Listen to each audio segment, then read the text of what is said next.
this Kimba? I got Kimba! I'm addicted to Kimba. What's a Kimba? Hi, Kimba. Hi there, Me Kimba radio broadcast, season 2, episode 3. Hey, baby! First thing before we get into it, because it's very exciting news, I was able to fill in on air at our local classic rock station here in South Florida, Big 105.9, after 1 year, 4 months, and 14 days of being off the air. But who's counting? The longest I had been off the air since 1987, you heard right, was 6 months. So it felt so good. It was a fantastic couple of days, and I'm so glad that I had the opportunity to do it, and I hope I get to do it again soon. While on the beach, figuratively and literally, many a news story has come over that I saw a common thread and reminded me of many incidences in radio. The 3 stories are Andrew Cuomo, the royal family, and Pepe Le Pew. And I know you immediately think, of course they all go together. Strange combination, but still not as strange as shrimp in your Cinnamon Toast Crunch. It's a theme about harassment and how prevalent it can be in the workplace, specifically in radio, because that's my experience. I'm not going to be naming names of either parties in some instances because these will not always be my stories, but a lot of them are. It's not about bashing, and you may think it is by the time this cast is over. It's really going to be a factual account of everyday stuff that women experience. And in this cast, I'll be talking about real stories about women in radio and things that happen on the daily, pretty much. The legal definition of sexual harassment is if a superior makes advances and is denied, retaliates, maybe doesn't give a promotion, maybe somehow finds a way to get rid of you. That's the very succinct definition of it. And it still makes me laugh because it's not a very easy thing to prove. None of that is easy to prove at all. There are other, some subtle, some right in your face, forms of harassment. And my stories are from, again, the radio world. Comparison 1 will begin with Pepé, the cartoon skunk who would often accost a cat. The cat would always somehow get a white stripe on it by accident, and then Pepé would pursue her thinking it was a female skunk, and he would always grab her and try to kiss on her. And some episodes, the tables would turn and she would suddenly be like, yeah, all right. And then he wasn't interested. Sounds familiar. If you don't know her, the cat's name, you are not alone. She didn't have one for a very long time. She was retroactively named Penelope Pussycat, but the creators didn't even feel that she warranted a name as prominent as she was. I know a lot of people.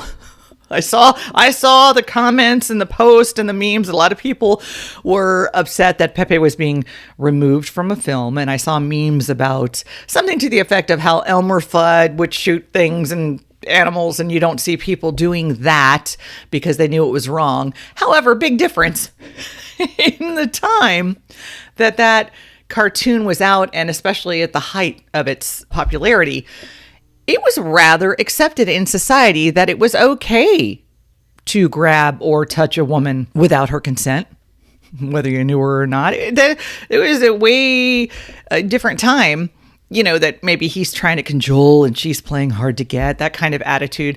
And you think about some of the men who recently have been accused of such behavior, whether it's Cuomo or Weinstein, Lauer, even Cosby, they're all sort of in the same age group where this cartoon was in their youth. And they were kids when this stuff was acceptable to do.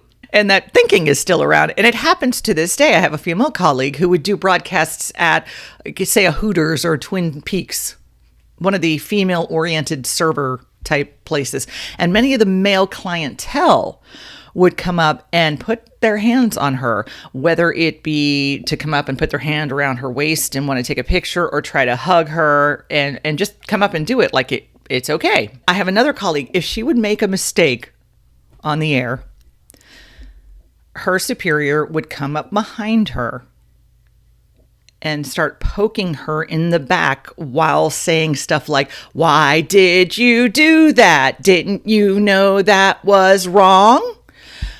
I think they call that assault, by the way. I'm just saying. And he would have never, ever done that to a man. And you might think, oh, well, just say something. Well, it all depends. Sometimes if you say something, he'll say he was just kidding, and then you're a problem because you can't take a joke, even though it wasn't a joke and everybody knows it. Or if you go over his head and you complain, you're a problem. As women, oftentimes we really pick and choose how to deal with this. The Andrew Cuomo allegations are so familiar to so many of us. The alleged conversations about hand size and dating, would you date someone older and that kind of stuff.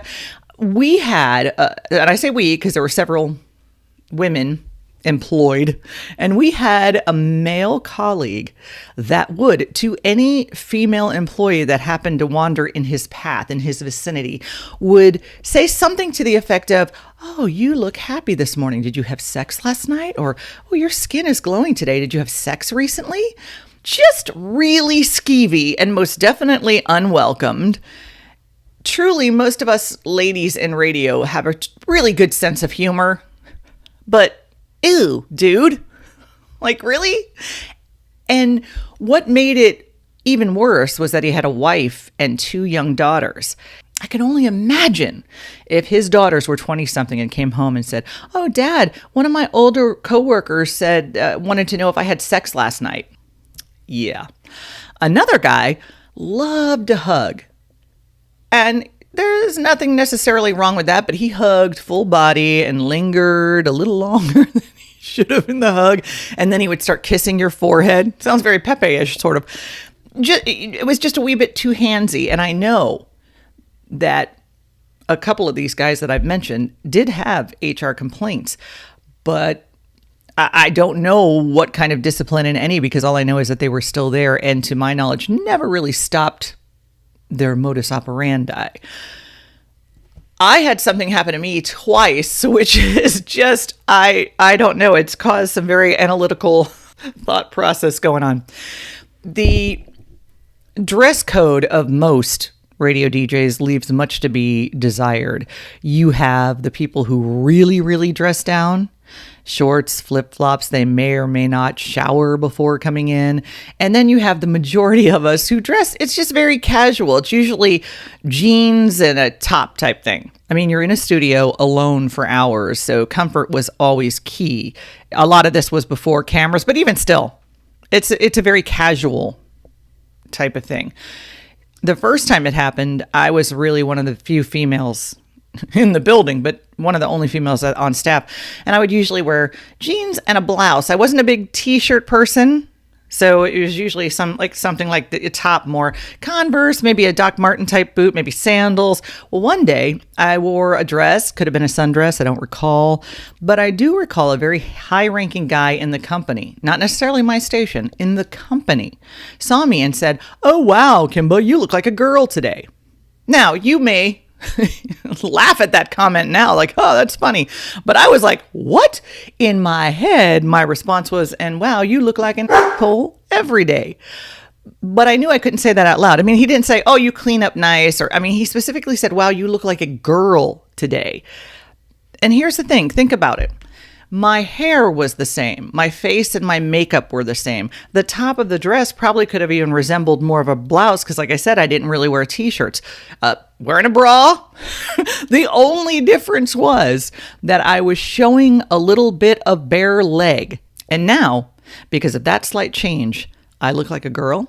So what did I look like before that? Intrigue. Years later, very similar thing happened. A supervisor said of some event, "Are you going to dress like a girl?" You may think I should be checking my wardrobe, but at this point, mostly all of my coworkers were female, and we all dressed virtually the same way. We had more of a dress code where not so much jeans, it was like more slacks, but you could wear jeans, top, again, blouse, shoes.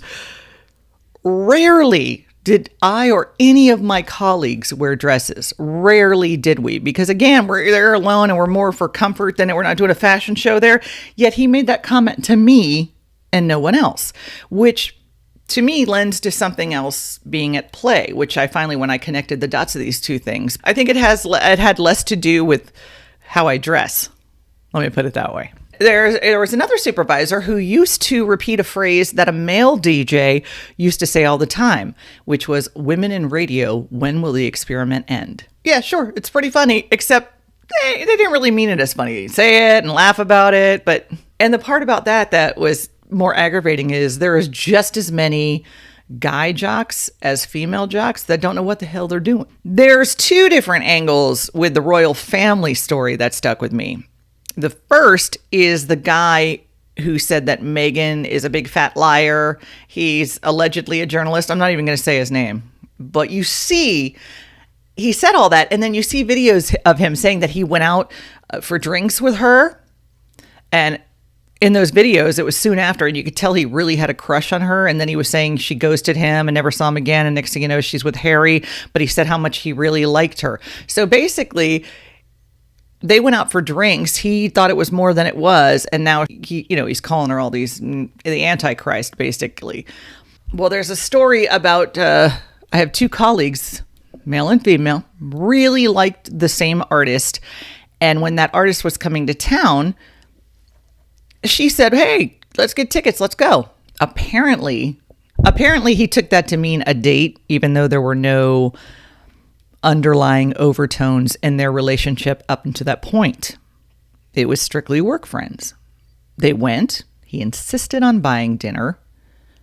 They saw the show, and then they even had some drinks after, had conversations about life. But at some point, it must have occurred to him that she was not interested in him, and this was not, in fact, a date, because he started not being as nice, not only that evening, but then after that was very short at the workplace, wasn't as nice, and didn't really talk to her anymore, acting as if he had been rejected, which it wasn't a date to begin with. And that story was really weird to me because in my time, especially at Zeta, I have mostly male coworkers, and we would go out all the time to see concerts. We would go to bars. They were married guys. Some of them had kids, and there was never any question about whether it was a date or not. We were just coworkers who were hanging out. So that was a confusing story to me, to say the least. The other royal family connection to this was the whole Kate and Meghan against one another. And, maybe they really don't like each other, but that's okay. It happens all the time. They are family by marriage, and maybe their personalities don't gel. It shouldn't be made into a big deal. I cannot tell you, though, how many times we lady jocks were pitted against each other. Jocks, male and female, were called every other jock's name at one time or another. Even from other stations sometimes. It happens. Well, there was a female that was hired to a more prominent shift, and the boss decided that the other female employee who did not get the promotion would obviously have to hate the new girl. Not true. Oh, the drama. So at an event, a guy came up to the longtime employee who did not get the promotion and asked if she was the new employee by name. As I said, it happens all the time, and especially before social media, when pictures weren't so readily available of what a DJ looked like. The boss was standing there and reacted by saying something like, oh no, you called her, oh no, did a big deal, to the point that this guy starts apologizing profusely to the female he called by the wrong name, even though she didn't have that reaction. She didn't even get a chance to say anything.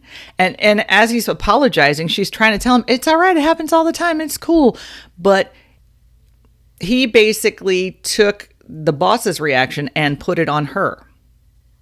And now it seems as though there's a rift between the two, at least as far as a listener was concerned. And that was kind of a crappy thing to do as well. If you have a boss and that's doing that enough, sometimes it translates to becoming reality, especially if you're separated, the shifts are separated and you don't know what's going on and you don't know what to believe. I had a female colleague that our boss worked overtime, it seemingly, to make us not like one another. And it worked to a certain degree that we mainly just avoided each other when possible. Thankfully, we ran into each other once we had both left that station and we got to talking, and then we realized it definitely wasn't us and we didn't have all these differences, and we definitely realized that it was him and what he was doing. And in fact, we had very parallel lives and careers. We are very good friends to this day. Nice try, Satan. Then there's the pet names. Hey, baby, sweetie, honey, even hey, girl. I would answer the phone for Zeta, and some guys would say, hey, girl. So every now and again, I go, hey, boy. One guy said, he got pissed. It's like, who you calling boy? I said, well, who you calling girl? Oh, come on, Kimba. Oh, so you do know my name. And I'm being snarky. It's really not a big deal, but it is. If it's a big deal for me to say that to you, then, you know. So I've had many discussions with many male colleagues about this, about pet names, and it really always goes the same way. Usually they're talking to me about it because someone else brought it up to them and they wanted to see what I thought about it. And I tell them most of us hate it. I usually agree with whoever they were talking to.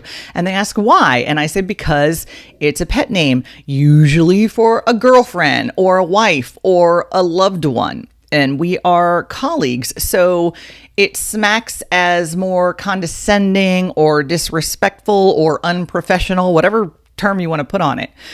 And then they claim that they don't always remember everyone's name. So when I can't remember somebody's name, you know, that's when I'll say, oh, hey, honey. And I say, well, I don't always remember everybody's name either. Yet I have never had to call anybody by a pet name. I just say hello. And then they say, well, you know, it's meant as a compliment. And that's when I say, to you it is. But how many women do you need to tell you that it is not taken that way? That it's either unprofessional or disrespectful or condescending before you'll stop doing it. You're thinking it's a compliment. We're telling you it's not. Not in the workplace. And then they get mad. One guy's reaction was to call me. After this conversation, he would call me a pet name very loudly every time he'd see me. Every time he got the chance, he would do that. And I was like, whatever, dude, that's on you. I don't really care. We just had the conversation. I didn't, whatever you want to do. Another guy, a male employee had a female traffic reporter, and she would call him and proceed to call him, you know, darling or sweetie. And he would hang up so mad and be like, I'm not her darling. So I said, how does it feel? Because he was one of the worst offenders and he didn't want to hear it because it was okay when he did it. Okay. The only time that I ever had a conversation, I brought it up to ask a male colleague to stop calling me pet names. You know, I've had the discussions with guys, but usually it was they were talking to someone else and they were like, Kimba, she said this. Is this true? I'm like, yeah, we don't like it. But one time I did ask someone to stop, and it was because it was early in my career, and it was someone who was a little bit further along career-wise, and I'm trying to make my way, and I wanted to be seen as a colleague and an equal with respect to the fact that we were doing the same thing. And I just felt like if I started letting him and all the other guys get in the habit of calling me baby or sweetie, that I just wouldn't be taken seriously. And that's how I felt. And I just didn't want to be called that because I'm not your baby or sweetie. I knew even way back then that this would not be an easy conversation and may not be taken well, but I knew I had to do it. So I waited until the gentleman and I were alone, and I very nicely asked him to please try and not call me pet names. And I explained the whole aforementioned career aspirations thing, and I just want to be taken seriously, and we're colleagues, so I'd appreciate it. And when I finished, he turned to me and said, well, what do you want me to call you, bitch? Zoink! And no, I was not expecting that response. So incredulously, I look at him and I said, how about my name? And then you could see the color drain from his face because, he had such a knee-jerk reaction. Like, how dare you tell me what to not call you? Then I added, though, but if you prefer that, nickname, I'll return in kind. And he never called me anything but my name after that. I am still friends with him to this very day, and he probably doesn't even remember that incident, and it's fine. I've even heard some women, oh, it's not a big deal, because it's become so normalized. Women have gotten so used to it. There are some that just say to them it's not a big deal. Or I've even heard the phrase, well, nothing beats a failure but a try, referring to the men. They're always going to try. You miss all the shots you don't take. And, well, maybe, if you're in a bar or your gym or a grocery store or somewhere out just in public, but when you are at work trying to do your job, you shouldn't have to be ducking and weaving, bobbing and weaving, trying to worry about being accosted by being propositioned or grabbed or touched. And I know it's obvious, but I'll say it anyway. There are exceptions to all of these scenarios I presented. Some people are just known for their use of pet names, and it's kind of accepted by that person. It's just one of those things. Obviously, coworkers end up dating or hooking up. I know. One of my points is just because you hear or see a woman let something go or let it roll off, it doesn't mean that you weren't harassed, and it doesn't mean it was appropriate or professional. A woman in our general media field, not on the radio, but kind of in an arm of the medium, recently wrote a blog and said that she loved her job even with her challenges in the male-dominated workplace. And as I was reading that, it kind of made me sad, because the fact that she couldn't just say she loved her job without mentioning that tells you how trying it can be and how much she felt she had to overcome. And it's hard to hear, why did she wait so long to say something in some of these more public, prominent cases. And this cast is just telling you some of the lighter and fluffier things that can happen on the daily. Most of the guys I mentioned earlier who had the HR complaints are still in the industry, and not much about their behavior has changed. I'm not saying they all should have gotten blown out, but I'm saying it didn't really seemingly matter. So that's usually why. It doesn't go anywhere except usually against her. Like, she's no fun. She has no sense of humor. She's a problem. And as of late, I'm sure you have too many segments on a slew of shows about this, women being harassed, and saw a stat that 96% of women say they have been harassed in the streets, the drive-by honkings, the construction sites, and it all adds up, which is why many of us don't wish to deal with the same while we're at work.